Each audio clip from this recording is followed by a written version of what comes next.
Bismillahirrahmanirrahim. Alhamdulillah wa syukru lillah wa la hawla wa la quwwata illa billah.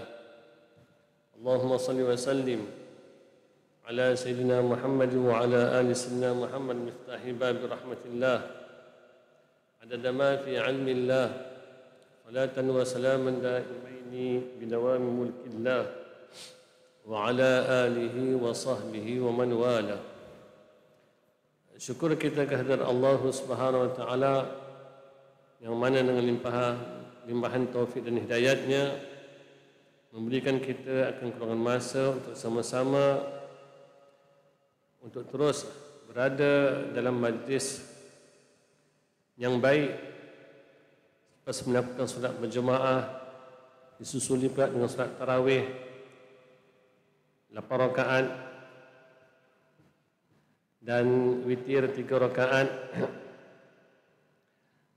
dan seterusnya mendengar tazkirah sebagai satu peringatan. Tazkirah ini memberi ingat, motivasi untuk terus dalam perbaikan luar dan dalamnya Islam kita ini. Bukan hanya sekadar memperindahkan yang zahir, tapi hendaklah dipedulikan, diambil berat dalam bahagian yang batin. Tuan-tuan yang mulia, pada malam ini ingin menyentuh bahawa puasa itu ada, seperti mana disebut oleh Imam Ghazali rahimahullah taala, puasa itu ada dibahagikan kepada 3 golongan. Golongan pertama dipanggil golongan awam. Golongan awam ini mereka hanya puasanya itu jaga, cermat, jangan sampai batal, itu saja. Tak makan, tak minum, tak jima. Apa sajalah perkara yang kita belajar dalam kitab fiqh, bagaimana tak batal, dah, itulah puasanya. Itu puasa orang awam. Yang lain tak jaga, yang lain tak jaga. Bermakna sambil-sambil puasa, sambil-sambil main judi. Kan judi online pun dah ada kan? Judi online dah ada. Senyap-senyap je, puasa lapar-lapar tapi petik jari. Macam-macam dia buat sekarang ni. Ini puasa awam, tak perlu kita bicarakan lah. Yang keduanya puasa khawas. Puasa khawas ini kalau kita kategorikan level orang sekarang ni dah peringkat VIP. Puasa peringkat VIP ni, khawas ini, dia jaga hukum fiqahnya, jangan sampai batal puasa. Kedua, dia menjaga juga 7 anggota. Seperti mana sering disebut dalam kitab tasawuf, menjaga 7 anggota daripada pelanggaran syarak. Apa dia 7 anggota itu? Mata daripada melihat maksiat, telinga daripada mendengar fitnah, umpat, lidah daripada memfitnah, mengumpat, tangan daripada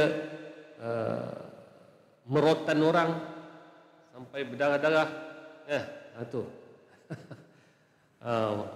Puasa-puasa juga pukul orang, contohnya rotan orang, belasah orang, ada tangan tu tak puasa tu kan. Terima rasuah, itu tak puasa tu tangan tu. Sebab puasa tu di segi bahasanya menahan diri, tahan diri. Bermakna tahanlah tangan ini daripada melakukan sesuatu yang bercanggah dengan syarak. Jadi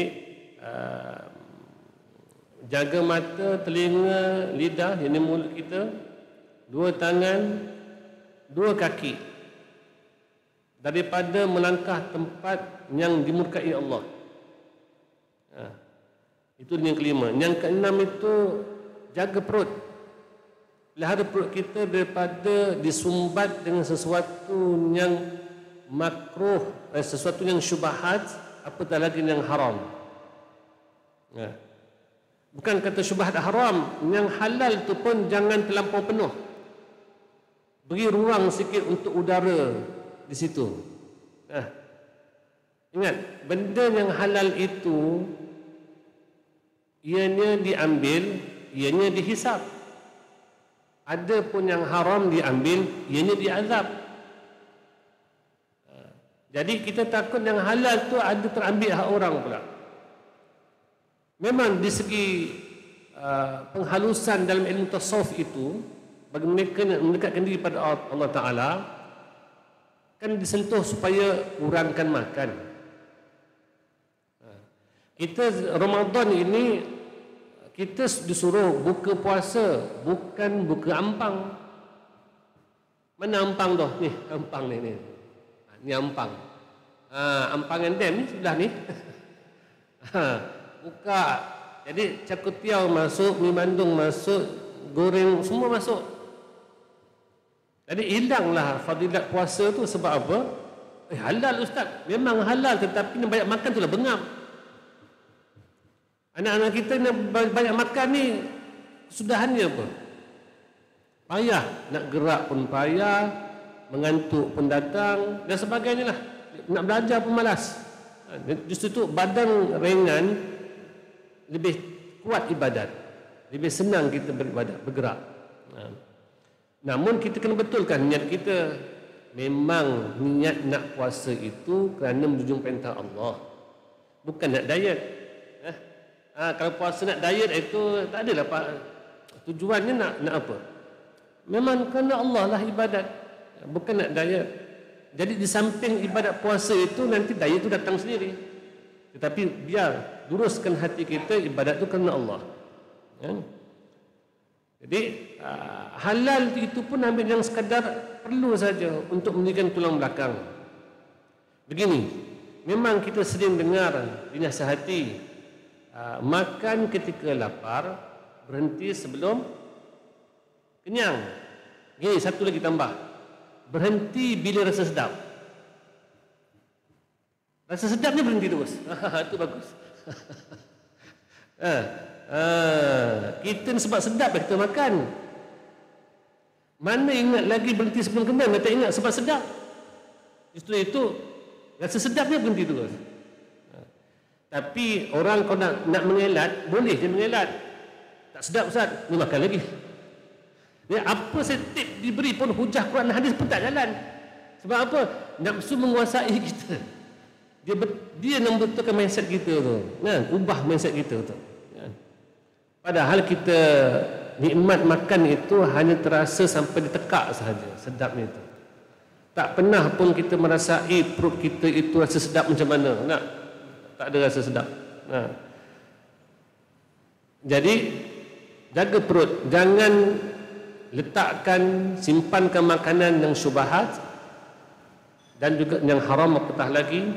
Ada pun yang halal itu berpada-pada jika perlu saja, bila perlu. Cuma kita ini kadang-kadang sebab tak jaga aturan pemakanan, maka datanglah juga penyakit. Kita bukan boleh tak makan terus, ataupun makan terus, ataupun makan tapi tak ikut jadual. Nak makan pagi, tengah hari lewat pukul 4 pun baru nak makan tengah hari, macam-macam lah. Kadang penyakit tu disebabkan perut itu juga. Dan jaga, yang ketujuhnya, jaga depan dan belakang kemaluan. Jaga ini, daripada liwat, daripada zina, daripada apa sajalah bentuk yang dikatakan berdosa itu, jaga kemaluan kita. Hingga kan Nabi pun mengajar kita doa mencuci kemaluan kita ketika mana kita selepas buang air kecil, baca Allahumma tahhir qalbi minan nifaq wa hasin farji minal fawahish.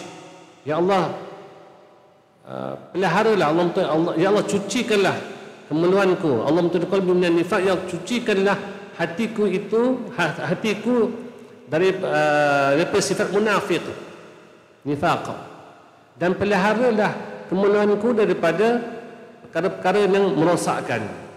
Itu Nabi ajar doa tu. Jadi siapa tak hafal kena hafal doa tu. Hari-hari kencing, hari-hari tak baca doa. Hari-hari kencing, hari-hari baca doa. Ya. Itu nak jumpa dalam kitab apa tu? Itulah idaman penuntut tu yang tak khatam lagi tu. Terhenti je, cuti semester panjang. Tu kitab tu, kembali hafal balik dalam kitab tu. Boleh, kalau boleh AJK yang rajin sikit tu, tulis, print, lepas tu tampal kat dinding supaya dapat manfaat untuk itu semua. Jaga tujuan. Jadi mereka yang golongan khawas ini, VIP dalam bab kerohanian ini, mereka jaga puasa daripada jangan sampai batal dan menjaga lagi 7 anggota dia. Berbeza dengan awam tadi. Yang awam tadi cuma lapar dan dahaga sahaja, tetapi mata tak jaga, telinga tak jaga, tangan tak jaga, perut tak jaga. Jadi ini yang dikatakan hanya lapar dan dahaga, pahala tak ada. Itu awam. Adapun khawas ni, Masya Allah, kita ni kalau boleh tahun ini berhijrah lah daripada awam kepada khawas. Kalau tak sampai khawas 100% pun, paling tidak pun janganlah awam terus. Mungkin orang kata, Ustaz, kami ni orang awam, Ustaz. Yelah, sampai bila nak jadi orang awam? Pengkatlah sikit. Jangan terlampau awam-awam sangat. Biarlah awam tu merapati kepada khawas, nak menuju kepada khawas. Yang ketiga ni bukan level kita, tetapi biarlah dengar supaya dapat info tu. Level yang ketiga ini, peringkat ketiga dipanggil khawasul khawas. VIP. V tu ada 2 dah. VIP. Mereka bukan saja menjaga puasa daripada batal, bukan saja menjaga 7 anggota daripada pahala puasa batal, hilang, tetapi menjaga hatinya daripada meninggalkan Allah, melupakan Allah, berpaling daripada Allah. Siang malamnya, pagi petangnya, sama ada dalam solat ataupun luar solat, sama ada bersendirian ataupun bersama masyarakat, tetap hatinya memandang Allah. Ini pengkat ni tinggi sangat-sangat lah. Orang yang berada pengkat seperti ini layaklah berjumpa dengan masyarakat yang huru-hara ni untuk berdakwah. Sebab apa? Kalau dipuji tak terangkat, kalau dihina tak terasa. Memang layak. Baguslah da'i seperti itu sepatutnya. Tapi kalau da'i sendiri pun, pendakwah itu sendiri pun ajak bergaduh dengan orang, itu tak jadi, tak boleh. Kalau dalam ceramah tu kalau tak hentam orang tak sah, tak sebut nama orang tak sah.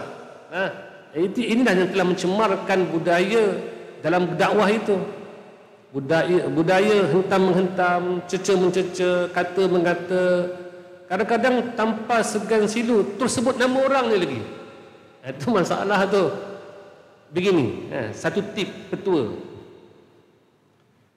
Seseorang yang tidak membawa kita kepada Allah, tinggalkan saja. Majlis, apa pun majlis, nampak majlis ilmu sekalipun, kalau terus tak membawa kita kepada takut pada Allah, kenapa duduk lama-lama sangat dalam majlis tu? Cari tempat lain ataupun guru lain. Maaf cakap, kena sebut juga perkara ni lah. Kalau dirasakan hati kita tak rasa peningkatan iman, takwa, takut pada Allah, rasa sayang pada umat tak ada, tak timbul. Selama duduk begini saja dalam majlis tak timbul, justru itu pindah. Tak perlu lama-lama sangat, kita tempoh masa dah pendek sangat sekarang ni. Manusia hati makin lama makin kotor. Kita tidak mau dalam apa saja majlis yang kita duduk tu lebih tambah kotor lagi hati kita. Tidak ada manfaat, kenapa duduk lama-lama sangat? Kenapa tak cari yang lebih membawa kita takut pada Allah, malu kita dengan Rasulullah SAW dan pelanggaran syarak? Carilah majlis-majlis yang mana bila makin kita ikut, makin kita duduk, makin kita belajar, kita bertambah segan dengan Allah. Kalau dulu di luar sana kita mengatakan itu Firaun tu, ini Dajjal ni, ini macam Abu Lahab ni, bahasa kita begitu. Tetapi setelah kita duduk dalam majlis itu, kita nampak akulah Abu Lahab, akulah Firaun, akulah Dajjal. Itu majlis tu cari seperti itu. Majlis yang mengubah hati kita daripada mengata orang supaya mengata diri sendiri. Cari majlis itulah, cari guru yang bawa kita kepada itu. Sebab kita tak tahu ajal kita bila datang. Adakah ini Ramadan terakhir ataupun bagaimana? Adakah sempat jumpa Lailatul Qadar untuk bertaubat ke tidak? Maka ambil peluang dalam masa sesingkat yang ada hidup kita ini supaya membetulkan mata hati kita supaya terus memandang Allah. Tuan-tuan yang mulia, setelah kita tahu pembahagian golongan orang berpuasa itu ada 3, khawas, khawasul khawas, khawas, minta maaf, umum, khawas dan khawasul khawas. Maka kita latihkan diri kita. Kalau seorang itu beribadat keranakan syurga, keranakan pahala, itu tidak salah. Selagi mana dia masih lagi kebudak-budakan. Budak-budak kalau nak jajan je, cendol, gula-gula, aiskrim, kan? Itu dah memang budak-budak, itu tak salah minta itu. Tapi kalau orang dah tua, umur dah 40, 50, 60, masih lagi nak gula-gula. Berebut dengan cucu tu, makan gula-gula getah tu, kan? Itu nak kata apa tu? Budak-budak kau orang tua. Sepatutnya orang tua dah tak berebut dengan keropok-keropok, cekedis tu, coklat tu tak berebut dah. Ini dah tua pun ayah berebut peha dengan anak-anak. Ayah tu berebut dengan anak, menangis sebab tak apa peha. Sebab apa? Ayah ambil 2 peha. Ayah tu memang daripada bujang, dia memang suka peha. Tiba sampaikan dengan besok tidak. Jadi atuk pun cucu pun tak boleh nak mengalah. Atuk suka peha. Menangis cucu tu. Itu kan masih kebudak-budakan lagi. Begitu juga kita dalam beramal soleh ini, cuba tingkatkan kefahaman dan rohani kita supaya jangan jadi seperti budak-budak. Tidak lagi datang ke surau, tidak lagi mendirikan malam, tidak lagi memperbanyakkan Quran, zikir, selawat, istighfar, dikarenakan habuan, ganjaran. Kita perlu faham, apabila Nabi berceritakan tentang kelebihan-kelebihan amal itu, lihat cara memahamkannya. Satu golongan budak, dia lebih suka beramal apabila dapat habuan. Satu lagi, kalau dibuat satu perkara bukan kerana habuan tetapi kerana dasar cinta, kehormatan. Anak-anak kita ada 2 kan, satu pangkatnya, satu golongan yang kecil itu, anak kita yang kecil-kecil itu kalau buat kerja semua nak jajan. Tetapi anak kita yang sudah besar, sudah matang, apatah lagi yang sudah ada gaji, takkanlah sapu sampah depan rumah pun, mak, upah, kata gaji 3,000 sebulan. Nah, ada allowance tu, allowance ini lagi. Lepas tu, sapu sampah depan rumah pun minta mak lagi jajan. Dia nak kata apa ni? Budak ke orang tua? Masih budak dia tak matang. Jadi kita dalam ibadat juga, mari kita matangkan rohani kita. Tidak lagi datang ke surau kerana pahala. Lihat pada satu sudut, nah. Sebenarnya lihat pada kacamata para sufi. Para sufi itu memandang jauh daripada makna ganjaran, tetapi melihat kepada empunya ganjaran. Sebab membetulkan niat yang asalnya lillahi ta'ala. Usalli salat tarawih, usalli sunnat salat tarawih, rakaataini lillahi ta'ala. Lillahi ta'ala tu. Jadi kalau kita lihat pada makna niat itu adalah tujuan untuk Allah, bukannya tujuan untuk ganjaran yang Allah nak beri itu, tidak. Kerana ibadat itu bukan tijarah, bukan bisnes.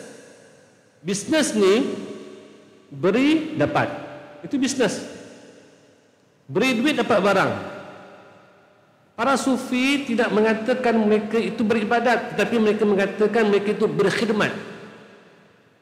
Kalau ibadat, iyalah ada ganjarannya, tapi khidmat. Tapi kenapa solat, kenapa bangun malam, kenapa sedekah? Allah lah, kena Allah itu saja, kena Allah. Tuan-tuan, kemurahan Allah, tuan-tuan mulia, tidak boleh nak diragukan. Tuan-tuan datang ke surau ini tadi daripada maghrib, isyak, solat tarawih, kuliah, ada teringat tak nak dapat pahala? Ada teringat tak nak dapat pahala? Kalau tak teringat pun pahala, tetap Allah beri pahala. Justru itu jangan fokuskan tentang pahala, fokuskan kepada empunya pahala itu. Sebab itu kata-kata para sufi ada berbunyi, barang siapa mencari Lailatul Qadar, dia tidak akan bertemu Lailatul Qadar lah. Tetapi barang siapa mencari empunya Lailatul Qadar, bagaikan hidupnya itu sepanjang Lailatul Qadar. Maknanya apa di sini? Orang kalau bangun malam nak cari Lailatul Qadar, mungkin dia akan pilih malam yang ganjil saja, yang dia betul-betul sungguh-sungguh nak bangun. 21 ni, 23 bangun. Lepas tu dapat dalam info dalam grup, kalau bermulanya puasa 1 Ramadan itu hari Isnin, jatuh berapa bulan. Ya, itu pengalaman ulama, pengalaman orang-orang terdahulu. Bila pengalaman mereka itu dilazimi, mereka dapat habuan mereka. Tapi itu kan targhib, motivasi untuk mendatangkan semangat kita bahawa betapa pentingnya menjaga 10 bulan terakhir. Kerana itulah habuan hadiah kepada umat Nabi Muhammad sallallahu alaihi wasallam. Jadi para sufi pula cara memandangnya berbeza. Sebab mereka ni, hati mereka nak ke Allah saja. Allah saja, tak ada lain dah. Kalau kita orang awam ni, kita nak Lailatul Qadar, tak fikir Allah pun, tak ingat Allah pun, malah menghitung-hitung pula kita punya pahala berapa banyak. Itu kita orang awam. Barang siapa mencari Lailatul Qadar, mungkin tidak akan dapat Allah. Tetapi barang siapa mencari Allah, pasti dapat Lailatul Qadar setiap hidup dia. Maksudnya apa? Kita tahu bahawa Lailatul Qadar itu membawa pengertian cukup besar, kerana ganjaran pahalanya bagaikan 1000 bulan. Bermakna jelaslah Lailatul Qadar itu, amalan itu pahalanya berganda-ganda, banyak. Tetapi barang siapa cari Allah, pahala yang berganda-ganda itu bukan menantikan pada malam Lailatul Qadar, tetapi sepanjang tahun Lailatul Qadar. Sepanjang tahun pahalanya banyak. Ya banyaklah, sebab Nabi ada bersabda, seketika bertafakur itu lebih baik daripada 70 tahun ibadat. Nah, kan itu banyak tu. Berfikir saja, bertafakur. Tafakur tentang siapa? Tentang Allah. Ingat Allah itu, Masya Allah. Tafakur tentang penciptaan Allah ni, Masya Allah, lebih baik daripada orang beribadat. Sebab itu dalam hadis ada menyebutkan, tidurnya si alim itu lebih baik daripada abid yang beribadat. Baik, ulama nak memahamkan hadis ini, kalau sebut abid, orang yang beribadat, so tentu ibadat ni perlukan ilmu. Bermakna yang sedang beribadat itu penuh alim juga, bukan tak alim juga. Tetapi kenapa yang dikatakan alim tidur ini lebih baik daripada, lebih mulia, lebih baik daripada orang yang beribadat itu? Karena ini tidurnya ahli ma'rifat, ahli hakikat. Napasnya pun zikir. Napasnya pun zikir. Kalau napasnya berzikir, tidur dia saja berzikir, itu lebih baik daripada orang yang beribadat, alim yang beribadat tapi lara lupa Allah. Berbeza tu.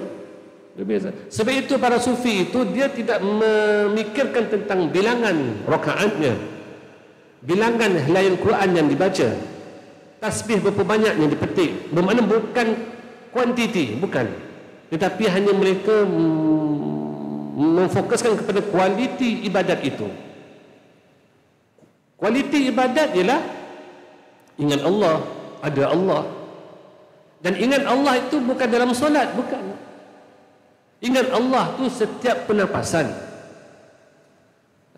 Sebab itulah kalau ada dalam majlis itu, sebab itu kita kalau biarlah sentiasa menghadiri majlis yang adanya wali Allah, majlis-majlis yang ada orang ahli zikir. Kerana apa? Kerana duduk dalam ruang yang ahli zikir itu bernapas, para wali itu bernapas, maka dia membangkitkan rohani kita. Itu kelebihan dia. ziarah para wali Allah, ziarah orang soleh, orang ahli zikir itu, lihat saja wajahnya mengingatkan kita kepada Allah. Lihatkan saja akhlak perbuatan ibadatnya mengingatkan kita kampung akhirat. Bila dia bercakap dengan ilmu dia, hikmahnya itu membawa kita supaya memahamkan ilmu kita bertambah. Mungkin ada soalan di dalam hati kita berbunyi, ada Nabi ke orang macam tu? Kalau tak ada, maka dunia kiamat. Selagi mana dunia belum kiamat, adalah orang seperti itu yang hatinya saban hari bergantung dengan Allah, penapasannya naik turunnya dengan Allah, itu saja. Kalau tak ada, memang kiamat. Sebab Sabit Ahmad Hazim menyebutkan tidak akan berlaku kiamat melainkan selagi mana ada orang yang menyebut Allah, Allah, Allah, maka maknanya hati sentiasa berdetik dengan Allah, Allah, Allah. Justru itu tuan-tuan mulia, mudah-mudahan tazkirah ini walaupun pendek, tetapi biarlah kita membuka minda kita untuk memahamkan bahawa hidup ini seketika, tetapi penuhkanlah dengan ingat Allah. Ibadat, teruskan keturunan dalam ibadat, kerana ibadat itu adalah merupakan wasitah perantaraan cara hamba berinteraksi dengan Allah dengan cara yang Allah kehendaki. Seorang yang banyakkan ibadat, bukankah itu dia mentakkidkan, memperkuatkan keyakinannya bahawa wujudnya Allah? Bukankah dia memperbanyakkan ibadat itu memkuatkan keimanannya, keyakinannya bahawa kedatangan Rasulullah SAW? Sebab amalan kita buat ini semua amalan Nabi. Jadi makin banyak kita beramal, makin kita mengiyakan kedatangan Nabi itu, utusan Allah Ta'ala. Makin kita mengiyakan, membenarkan akan kewujudan Allah Ta'ala menciptakan akhirat besok kelak. Jadi pelik kalau orang yang belajar hakikat makrifat itu tinggalkan ibadat, itu peliklah. Sebab itulah kalau dirasakan diri ini tidak bertambah hampir kepada Allah, maka istikharahlah, rujuk kembali pada Allah. Ya Allah, aku hendakkan Engkau.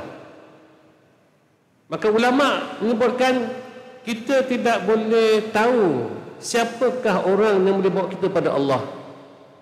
Kalau diukurkan zahir tak boleh tahu. Sebab kalau diukurkan serban, Pak Haji pakai serban, budak Hafiz pun pakai serban. Kalau ukurkan pada jubah putih, Pak Arab di kelab gelik itu pun jubah putih juga. Stadium bola pun jubah putih juga. Kalau nak ukurkan janggut, orang mamak jual roti pun janggut dia panjang juga. Kalau nak ukurkan dahi yang hitam, ramai orang dahi hitam. Bukan saja orang alim ulama, orang awam pun dahinya hitam juga. Kalau nak katakan gantung tasbih kat tengkuk itu wali Allah, itulah mursyid, tak juga. Bangsa agama lain pun ada gantung tasbih. Kita pun gantung tasbih juga kat rumah kita, pegang tasbih tak. Gantung tasbih dekat kereta kan, pegang tidak.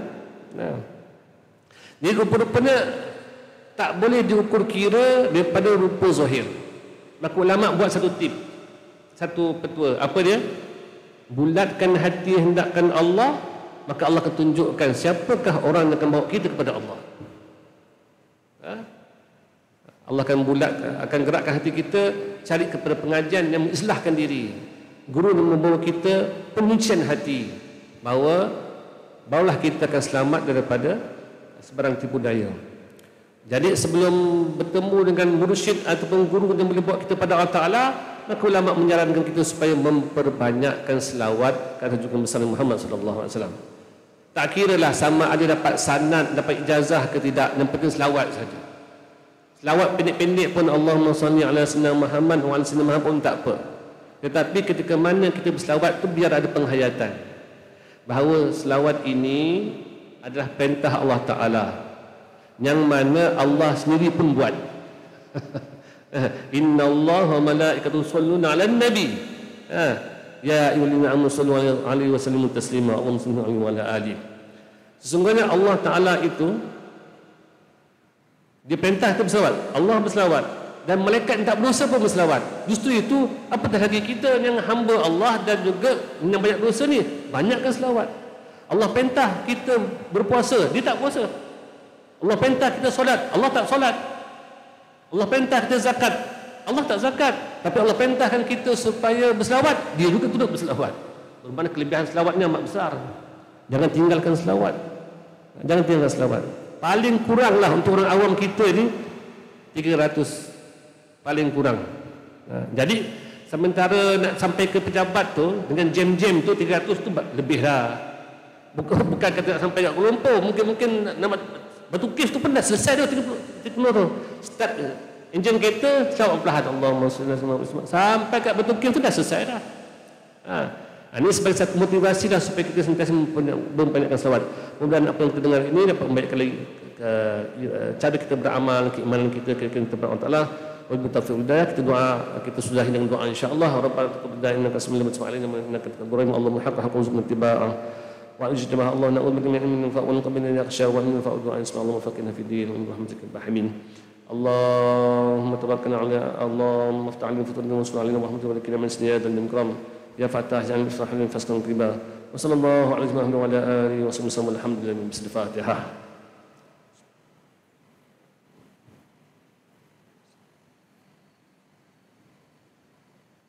Assalamualaikum warahmatullahi wabarakatuh.